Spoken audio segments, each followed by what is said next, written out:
ஜெய் விஷ்ணு லட்சுமி ரெண்டு பேரும் சேர்ந்து கணக்கு நிதி அமைச்சர் பெண் லேடி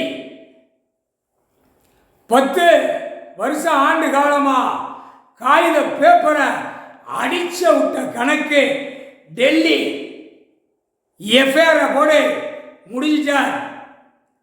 முக்கால் சதியம் ஒவ்வொரு நாட்டிலையும் பல கோடி பேப்பர் ஷாக்கா அடிச்சு வச்சு பூமியை பாழாக்கினதுக்கு எஃப்ஐஆர் போடு.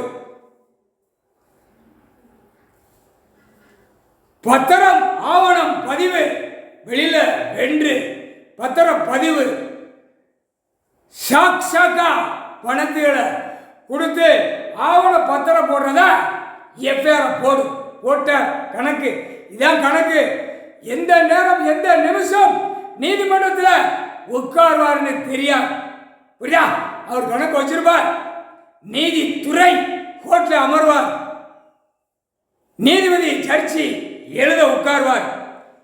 நீதி அரசர் கணக்கு போட்ட கணக்கு டெல்லி டு தமிழ்நாடு வரைக்கும் ஏன் எடுக்கலன்னு அந்த கேள்வியும் வரும். முக்கால் சத்தியம் எஃப்ஐஆர் போட்டு முடி.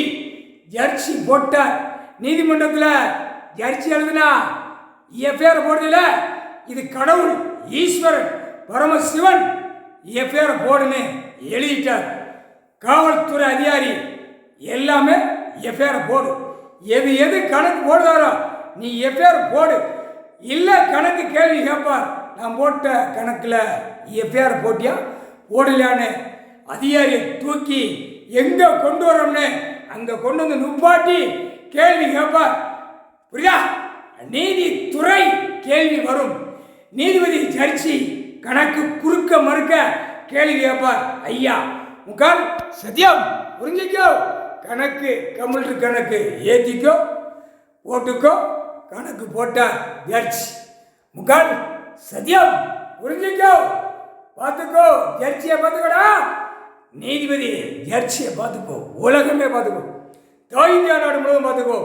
டெல்லி டு தமிழ்நாடு வரைக்கும் அரசியல்வாதிக்கு கேடுகட்ட காலம், நாசமா போற காலம், அவன் குடும்பம் கருவறுக்கிற காலம், அவனை இதந்த செமத்தில் முடிக்கிற காலம் முடிஞ்சோச்சு. கணக்கு முடிச்சார் ஜட்ஜ். முகால் சத்தியம்.